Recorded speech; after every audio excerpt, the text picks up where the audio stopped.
Welcome to the Fantasy Football Prophet podcast, hosted by Craig Phillips and Jeff Torrey. Visit us at fantasyfootballprophet.com. And now your hosts, Craig and Jeff. Welcome everyone to the Fantasy Football Prophet podcast. I'm Craig Phillips, joined as always by Jeff Torrey. Today, we're going to do our Players We Haven't Talked About episode. That maybe we should talk about these guys. It's some guys that, for some reason or another, we just kind of overlook. We don't really talk about. Maybe they're not the most exciting players in the world, but they definitely probably have some value. So we're going to talk about some of these guys that, I don't know, just never get talked about. We're going to go into that. But before we do that, make sure you guys go check us out on Twitter at the FF Prophet. You can subscribe to us there. Go on Instagram. We're Fantasy Football Prophet. We always have a bunch of stuff posted there. Rankings go there. All kinds of different stuff you guys can check out. And our YouTube channel, make sure you subscribe to YouTube. It's youtube.com/fantasyfootballprophet. And also we have our listener leagues upcoming. There's going to be more information coming out probably in the next couple of weeks now that we're into July about our listener leagues. So to sign up for that, if you want a chance to win our Fantasy Football Prophet Championship belt provided by Pro-Am Belts, just go review us on iTunes, basically. That's all you got to do. Give us a 5-star review. Send us a message saying that you reviewed us. You can either email it to us at fantasyfootballprophet@gmail.com or, one of the social media places. You'll get a spot in our league and a chance to win the belt. We already got a lot of people signed up for it. So it's going to be fun to do those leagues. Probably do 10 team leagues. We'll do a couple different leagues for that. And it'll be a lot of fun. Definitely see who can come home with the belt. See if they can beat us. Because Jeff, last year, as everyone knows, we did win our own league. So I say I won our league. Your team was like 4th place. So make sure you guys go check us out there. And Jeff, okay, before we get into our episode, I got a question. We got a question that came in from a listener, from Aaron. So it's basic about what do you think about this year's crop of rookie running backs? He says, considering last year's amazing breakout performances by Kamara, Hunt, Cook, Fournette, what are the chances of something similar happening this year? Who would you say has the best chance for a breakout this year? So what do you think, Jeff?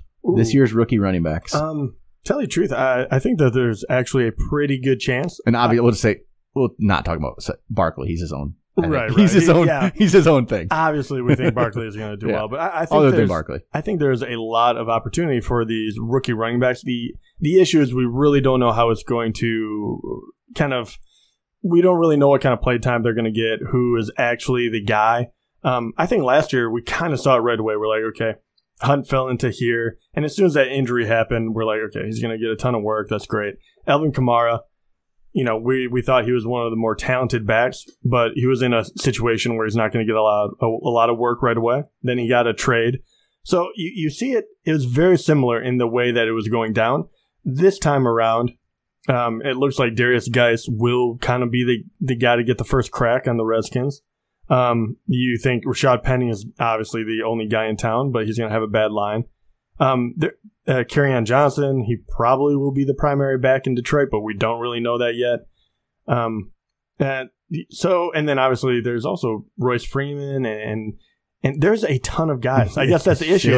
We just don't really know how it's going to come in. A lot of them are committee backfields. So right now I'm not sure, but I like a lot of the players. I really like Royce Freeman. I really like Sony Michel. Don't know how they're going to use him. Mm-hmm. Even Nick Chubb. I don't think this year he's going to be the guy because I don't see any reason to kind of jumble that backfield. They have a lot of good running backs there. But I think one of those, like Sony Michel and Darius Geis and Royce Freeman, in a weird way, I think will be the top 3 in my mind. But that's because I think even Penny, the team has a lot of work to do. And the other ones are in committee backs. I don't think they're going to break up. Yeah, I think Geis to me is my favorite in that group. I just think he's going to have the most opportunity. I think Penny will too have some decent chance, but Chris Carson's kind of looming there, and he did pretty decent last year, so you think he might get some work. But I think it's between Geis and Penny. I mean, but it's so hard right now. We got to see more. We got to see more in preseason and training camps to really know how they're using these guys. Because maybe Ronald Jones gets all the carries, right? Maybe Royce Freeman gets all the carries. Maybe the Patriots. We will never know until the season starts. Then obviously you say like Kerryon Johnson, Nick Chubb are like the next. It's too difficult, I think, right now to actually predict it well. But I would lean towards Geis as being my favorite from the group. Yeah, and that's the issue. I think to go with these safer options, you're giving up some of the talent. Because, I don't feel that overwhelmed by Ronald Jones, but he's going to have a better shot than a lot of these guys to kind of get it done. Darius Geis, luckily out of, Washington's team, they've already kind of talked about how he looks the part, which is a great indicator. And then Royce Freeman, I'm just waiting to hear officially that he's kind of going to be the guy, and then I will I probably will be, all in on him. I like him quite a bit. But you just don't know. I think it's a little too early. But at this early, if you did have to start drafting, I'd probably hedge my bet and probably go for the guys like Rashad Penny, even though I think he's going to have a tough time running the ball in many games because of that line. But he's going to get a ton of carries. Yep. So, you have that floor, that expectation that he can meet. All right. So how about let's get into the quarterbacks. We're going to start out with the quarterbacks on our players we haven't talked about. So maybe I don't know if we necessarily need to talk about all these guys. We'll bring them up anyway. Maybe we'll see if they're worthwhile. Okay. How about Alex Smith? Currently ranked 18th in the expert consensus. So he's 18th, but he's going 22nd in drafts, actually. So he's ranked 18th by the experts, but getting drafted 22nd. He's with Washington now. He was, third last year, I think. You think he finished the year third quarterback? Are we completely overlooking him, or should we be overlooking him? It's kind of who's he throwing the ball to? Yeah, I mean, I think, and I've never been a big fan. I think Alex Smith is, a solid NFL player, but for fantasy, I don't think so. I think that was a glimpse and a wonderful season that he had, but I think that is something that you should not go back and expect. Yep. I mean, all you have to do is go back and see how he finished his entire career. That was the first top 10 finish, and only one other time did he have a top 13. He was 13th. Yeah. So, I mean, man. Yeah, and I mean, I don't think his weapons are that great.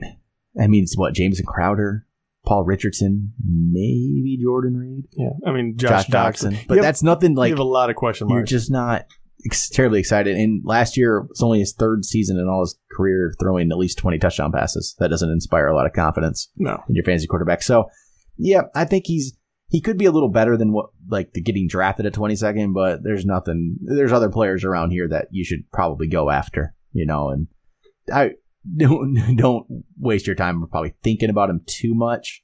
Just it depends on the size of the league. Obviously, bigger leagues, he could be a solid QB2 in a 2-quarterback league. That's not a terrible option there, but I'm not going to worry about him too much right now. Some other guys down in this range is actually I'm going to go a little above that actually, because we talk about maybe slightly, but I'm looking at his rank. It's maybe we're kind of overlooking him. Matt Ryan. He's ranked 15th. His ADP is 14th. Is that low for a guy who just 2 years ago was the number 2 quarterback? But yes, he was 15th last year. Then 2 years ago, he was the second. 3 years ago, he was 19th. 4 years ago, he was 7th. Then he was 15th before that, and then the years before that were 7th, 8th, and 8th.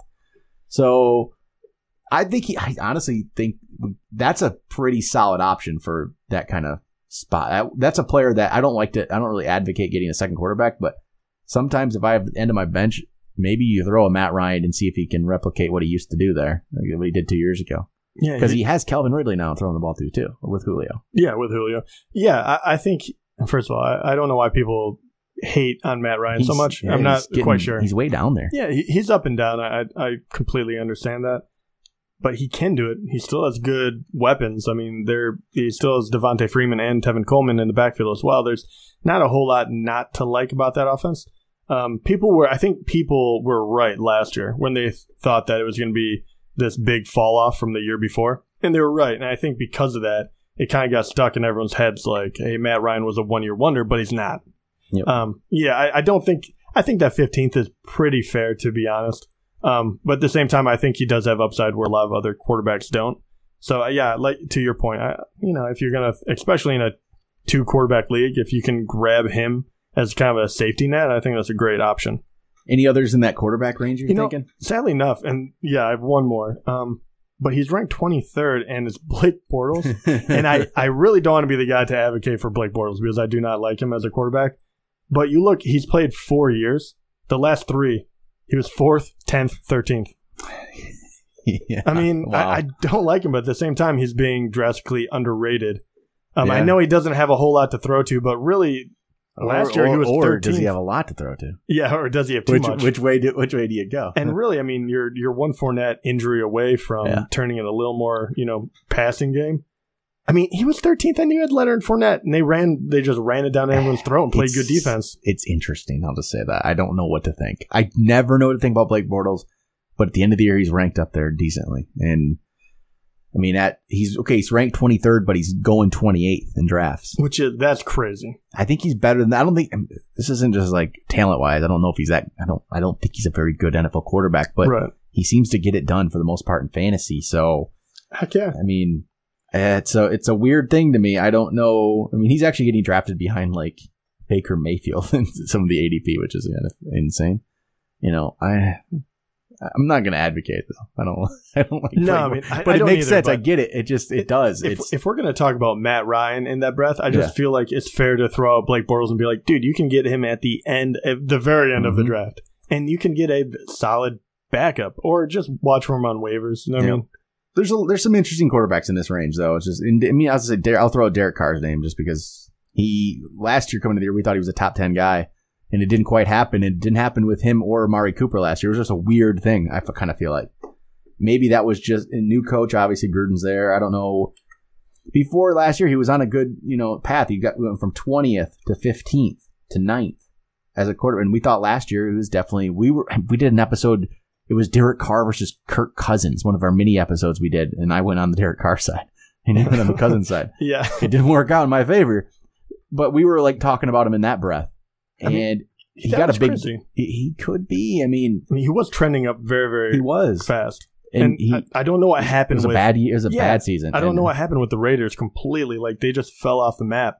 So could they jump right back into that? Yeah, I mean, absolutely. In those 2015, 2016, he had nearly 4,000 yards in both years, and it was 32 touchdowns, 28 touchdowns. So maybe we just got to look at Derek Carr a little bit more than we are.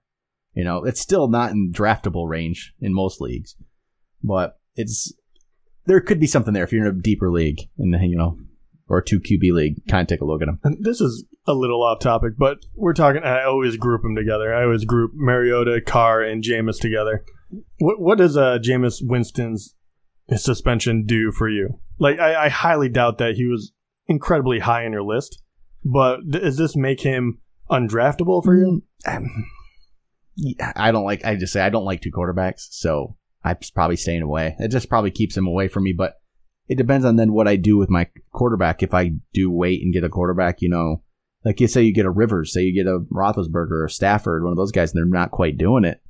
You throw Winston on your bench about week 2, if he's still out there, and maybe, this could be his jump. He really could jump, so... There's so many quarterbacks that could do this. I don't even know what to think. And that's always the issue. And that's why you wait. And this is people we haven't talked about. I just want Andrew Luck on every team. I'll tell you that. There's players we haven't talked about, so I keep going into the same players. But 27th, Tyrod Taylor. I'm still like, I don't understand it.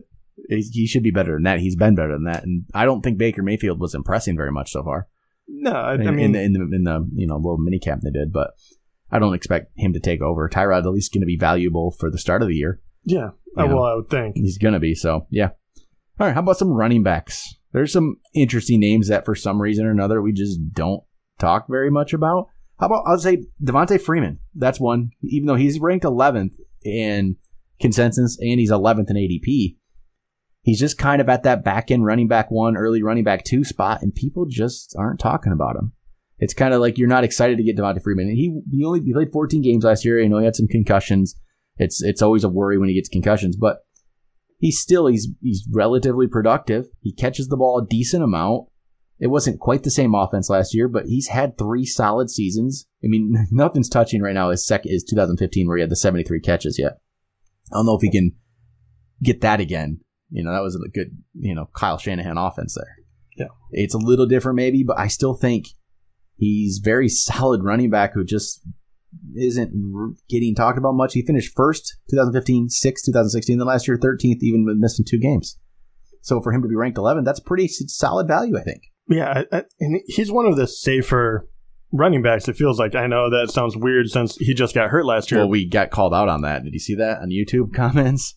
So we said that last week, and someone said, how can he be safe when he had the concussions? Yeah, I mean, I get it. I get that, but you can say that about every single player in the NFL. He got concussions and he was still ranked in the top 15. I mean, everybody in the NFL is a play away from not being safe. I don't worry about injuries with calling a player safe unless it's like a Jordan Reed or a Tyler Eifert. And nothing leads me to believe that the concussion situation is under control now. Yep. So I think it's going to be fine. And I've never heard anything other than that would lead me to believe. It's still 13th.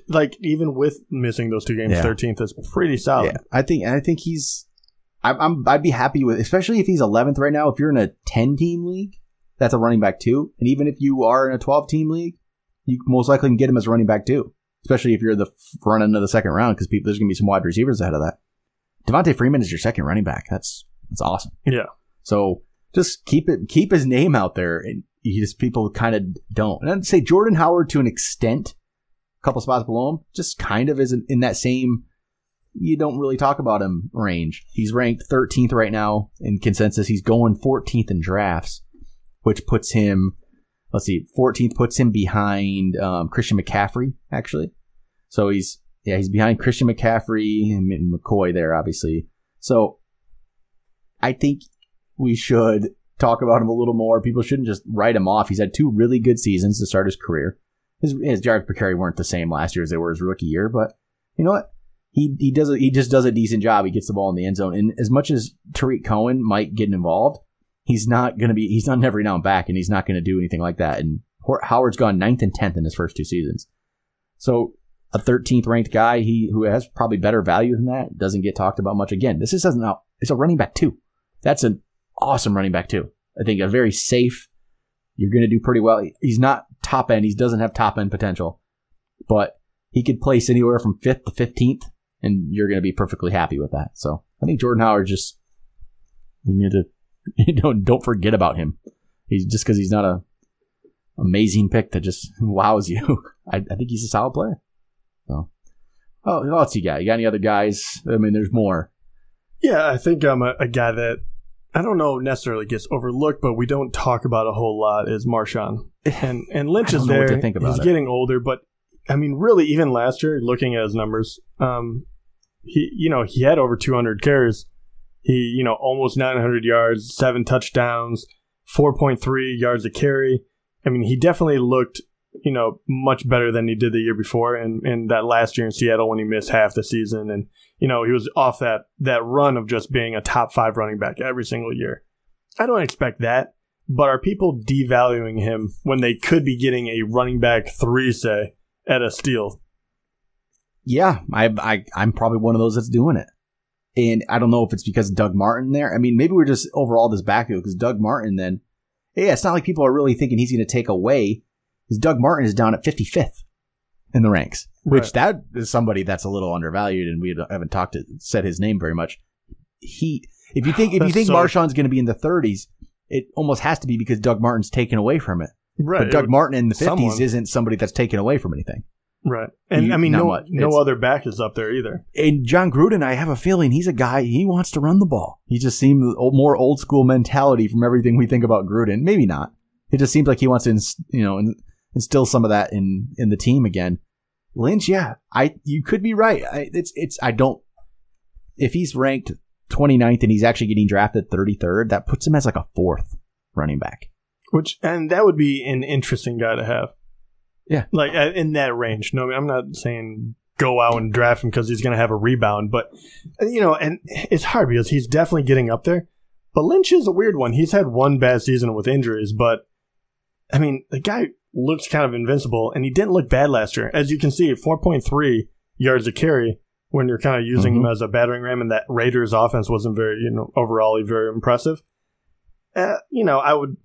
I kind of want to give him one more year to be like, I think he's usable. Like, I don't think you should just just completely push him to the side quite yet. And I know a lot of people do this, and I've done this in the past too. Sometimes you stock up on these rookie running backs and hope one of them breaks out. So Marshawn Lynch gets overlooked at this range.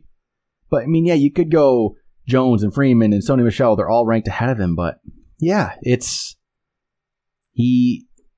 he's your 4th running back and you got 2 solid ones, the first 2, and then maybe you go with the flyer, the breakout potential guy at the third guy, and you get the more safe player at the fourth running back who's just, you can plug in. I think sometimes people try to go way too much for upside and that kind of thing with all their positions. I mean, I've won plenty of fantasy football leagues with running backs like Alfred Morris and, those kind of guys, even back when the Jets, LaDainian Tomlinson. Remember that?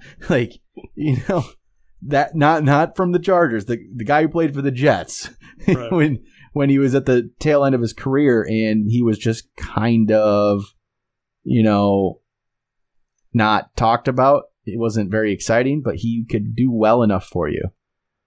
And I think that's sometimes an overlooked way to win. This is how you got to go, though, if you want to go a wide receiver route and you get wide receivers early. Maybe you need a Marshawn Lynch, which we'll try out on our next episode. We'll do our mock draft. We're going to try out some different strategies and picking wide receivers early. So maybe a Marshawn Lynch. I'm talking myself into Marshawn Lynch right now because you look at those numbers and they're not terrible, and I don't see him getting much worse than that. It's not going to, again, there's not the upside. Yes, but sometimes I get bothered sometimes when people are all about the rookies and just want to just break out. Yeah, I like getting a guy like that on my bench, but you don't want it to be everything. Okay, you think about that too, though. I mean, last year, you didn't think he was anything special, but he was ranked 19th among running backs, right? Yep. And we say no upside, but you can literally get him as a fourth running back, and he could easily slot in as number 15th overall by the end of the year. Yep. I mean, if that offense is any better whatsoever, he's still got 7 touchdowns. Mm-hmm. I mean, that guy is going to be used around the goal line. It is Gruden. I mean, I maybe not, but it's not outside the realm of... I think it's not outside the realm of possibility that they could use him as a goal line, and he could end up with 10 touchdowns when all said and done, which would be crazy. But not out of the realm of possibility. And you can get him for nothing. So, I can't believe I'm going to bat for Lynch. But it's weird. I didn't expect to do that either. But I do just sometimes get a little bothered by the fact that it's just all upside. And they don't always work out. Because, more than last year, we had a lot of good rookies, But there's also years where you just get the Bishop Sankey's and he's the top guy. Those are more often you get.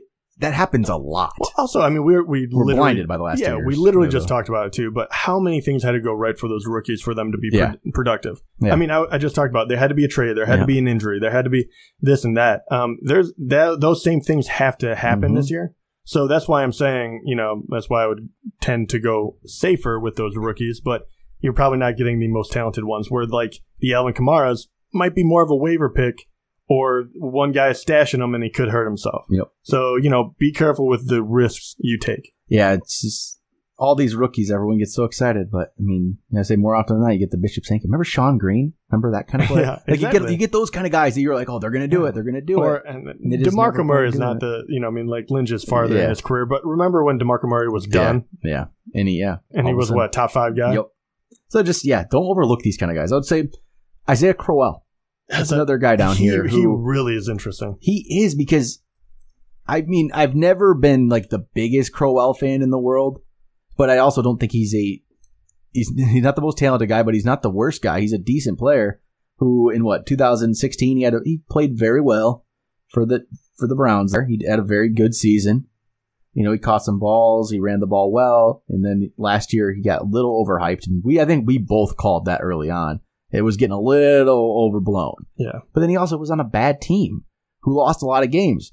Lost all their games. Lost all their games. Was behind all the time. They couldn't run the ball very much. He had 200 carries, but hey, I mean, he played for the Browns, and now he's with the Jets, and he has, again, his bad team, probably, yes. But he's also, I think, going to be a starting running back here. He should be the main guy who still has time. He's only 25 years old. He's still young enough. He's ranked, though, at 32nd right now, but going 36th in drafts. That is so far down there. Again, this is he's your fourth guy. And just take a chance on a guy who could be a starter as a fourth guy. So not like thinking, oh, he's going to be amazing, but there's some potential there. There could be really good value in Crowell, which is just weird to think that I'm even saying that. But sometimes I just look at value in these guys, and you don't talk about Crowell. No one's talking about Crowell at all. I hear nothing about him in any fashion.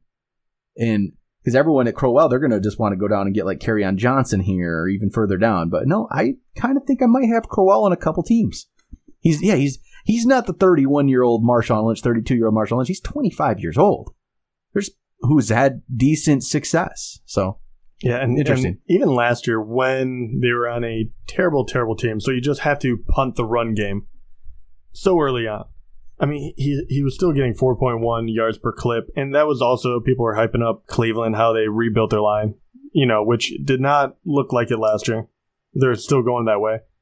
I don't think he's going to be in a worse situation this year. No. And obviously with Duke Johnson, too, he caught no balls out of the backfield. He caught 28, which is, nothing. So I do think there's a lot of room for him to still grow. And I'm hoping he does because and he's yet to miss a game. He doesn't have a whole lot of wear and tear on his body. He's never had, I think he had 1 year where he just hit 200 carries. Last year, that was it. So he's not ran the ball a lot. Yeah. I mean, his first 2 seasons, he didn't even start most of the games. So really, you have 2 seasons of him getting the bulk of it. But even that wasn't a lot. Yep.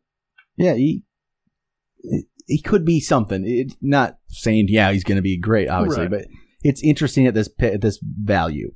So I just think just remember him. I don't have very many more Green Bay running backs. We don't really know yet what's going to happen there, but it doesn't mean we shouldn't talk about them and shouldn't at least keep our eye on it because someone's going to emerge from that. It's not going to be a 3-headed committee the whole year. And if anything, Ty Montgomery is the one who's way down there. And I remember he actually made our list last year of players we haven't talked about that maybe we should. And then he got hurt, so who knows? He could be more interesting. We just don't know how he's going to be used. I don't know what to think about Green Bay running backs. I don't know how they're going to be used. I personally like Aaron Jones more. Jamal Williams is ranked higher, but Aaron Jones is going first in drafts ahead of Jamal Williams. It's a weird thing. Right now in drafts, Jones is going 37th, Williams is going 41st, Montgomery's going 44th. So no one has any idea. This is one, just stay watching it. Yeah. Someone could emerge and then if someone emerges and becomes the guy, that is all of a sudden extremely valuable. So it's the running back in a good offense. The Green Bay running backs, they're not always like a top tier. Eddie Lacy had a couple solid, at least one solid season, but it's still a decently valuable player, especially with the price they're going for. Yeah, so. And was that little blurb on the news about Aaron Jones, how he's bulking up? I kind of like Aaron Jones. Yeah, every time you hear something like that. I don't try to read into it too much, but I kind of like him. Difficult not to. Any other guys you're thinking of? Not really. No, not really. Maybe Chris Thompson. Remember his name because he was looking really good. I know we talked about Geis. We think he'll be the guy, but Chris Thompson had some big time flashes last year before he got hurt. So just Chris Thompson again. He's in the mid-30s, even in standard leagues. You kind of just don't forget about him. And and he is very good at catching the ball. With Alex Smith, he doesn't have the biggest arm. It could be a very nice, kind of tandem. Yeah. You never know. All right, so how about wide receivers? And I guess I'll start it off with the guy who's probably always on this list and we never talk about, we always undervalue, Larry Fitzgerald.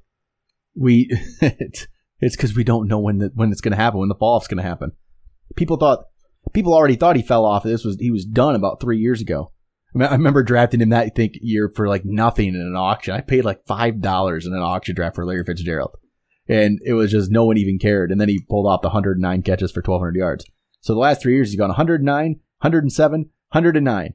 That's ridiculous. How did his last 3 years have been his 3 biggest years for catches in his entire career? It's just, they put him into kind of a different role where he's almost like a tight end in a way, the way he's used sometimes. So he's going to be 35 years old. But he's shown absolutely no signs of slowing down with at least putting up those kind of numbers. So right now he's ranked 16th, but he's going 20th in drafts again. So he's going behind Juju Smith-Schuster, Josh Gordon, Brandon Cooks. I guess, okay, with those 3 kind of players specifically, you have major upside, but Larry Fitzgerald is just going to be an extremely solid wide receiver too and keep you in games. So we just can't forget about him. We always do. Everyone always forgets about Larry Fitzgerald. And we do because we never talk about him. We always overlook him. So, I don't know. Are you going to have him on any teams? Still, I don't think you're going to. Well, I don't know. It's difficult because around that, I can totally understand why you would go Josh Gordon or something like that. I get it. Right? Yeah, you reach for them because you're like, okay, upside. But I do have to say, it's an amazing what he's been able to accomplish. So he has 14 years under his belt. He has only been outside the top 20 in wide receivers 4 times. And obviously injury played a part in, at least 2 of them.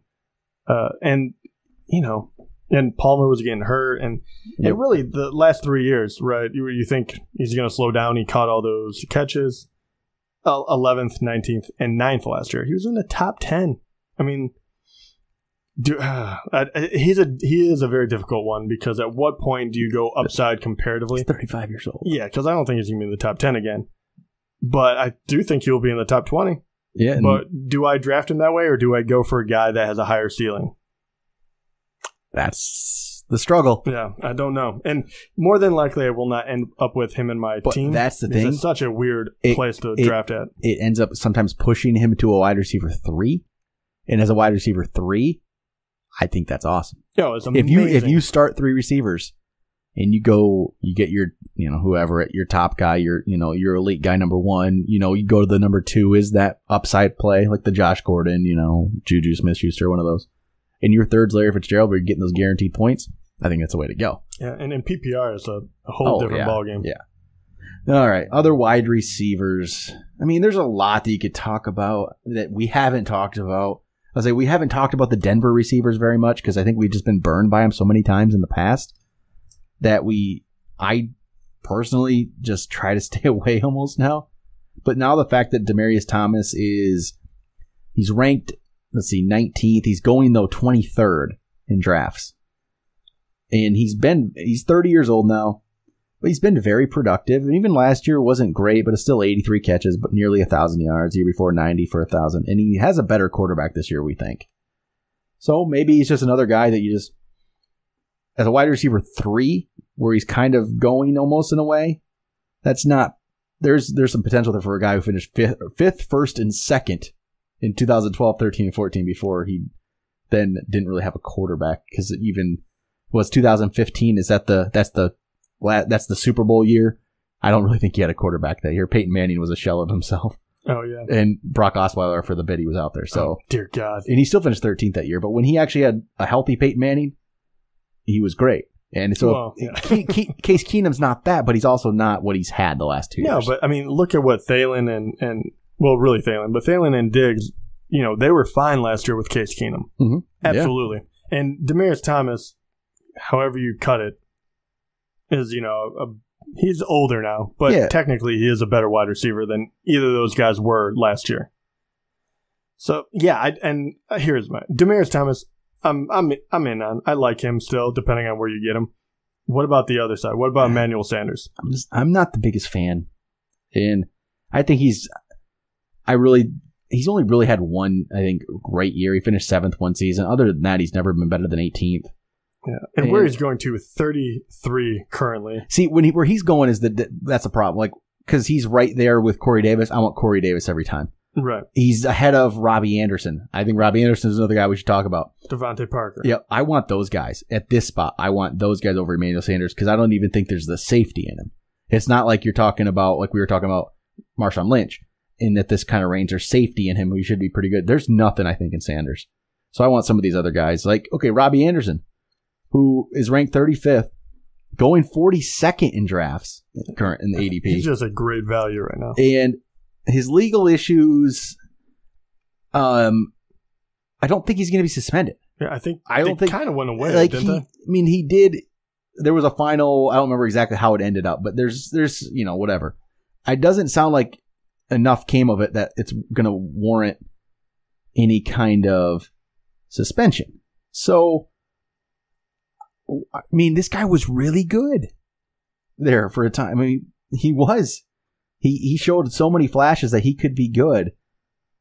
So putting him way down there, almost 40th, almost in very close to being wide receiver 5 range, especially as a 4. He was ranked 16th last year.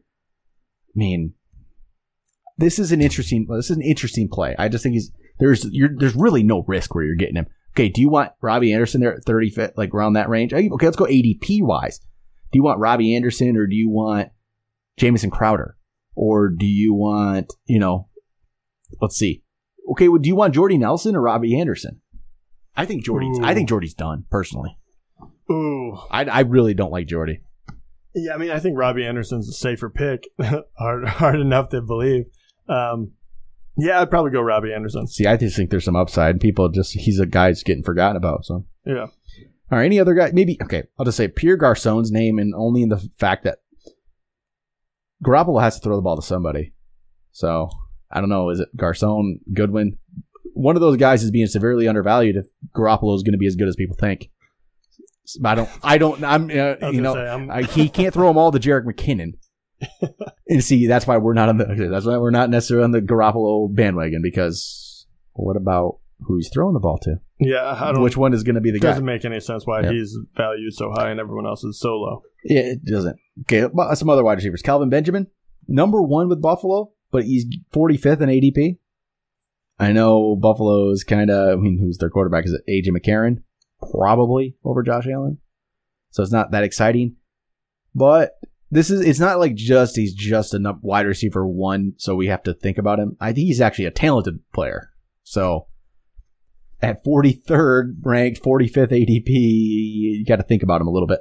Yeah, I think the situation makes me stay away, even though he's this low, because there's guys past him that I would still take over him. Actually, quite a few. And I do have to bring them up just because we haven't talked about them very much, but they are in a position where they possibly will be the number 1s on their team. And I kind of pair them together almost, and they used to be teammates, but Allen Hurns and Marquise Lee. Just going to bring up Allen Hurns. He's more interesting to me than Lee, because there's so many guys there who Lee I think is the best of them, but I don't know exactly how it's going to work. But Allen Hurns should be the number 1 on Dallas, who could be an Dak has been good at times. We don't really know the true story on how good he is right now. That we'll find out. And obviously they have a great running game. So Allen Hurns is very interesting to me. And I don't know if I've never been a big Allen Hurns fan, but where he's going, where he's ranked 49th, that is so far down there that he's interesting. It's unbelievable you can get a number 1 wide receiver. It's interesting. I just say it's interesting. He's below like Kenny Stills, who I don't want anything to do with. I never do. Kenny Stills is a fine player, but fantasy-wise, he's never a guy you could do anything with. So Allen Hurns, I'm just interested. Yeah, I am too. I think he would be a great pick. The number 1's going to have to do something, right? So, all right, tight ends. We'll go to tight ends. There's not too much here. We'll end it off. I don't really have a lot with the tight ends position. Okay, George Kittle, because, again, if we're talking about Jimmy Garoppolo, who is he going to throw the ball to? Is it George Kittle then, who showed some interesting signs as a rookie? We never really talk about him, but he's actually starting to move up the ranks. He's up to 12th in the ranks these days. He's ahead of Tyler Eifert, ahead of David Njoku, ahead of O.J. Howard. Kind of an interesting spot. So Kittle, I don't know if I'm going to... Okay, me personally, in this spot, okay, Kittle, Eifert, Njoku, which one? Kittle, I'm not picking Kittle. No, absolutely not. And he's ranked ahead of him. I like Njoku, but obviously Eifert, if you knew he was going to be healthy. Yep. Some of these other guys, do you got any other tight ends? Who's mine? I'll see if I got anybody done. No, not really. I don't really care. Yeah, I'm like looking at it. I actually think Nick Vannett from the Seahawks is interesting because he is currently their number 2. Ed Dickson is the guy they signed to be their number 1.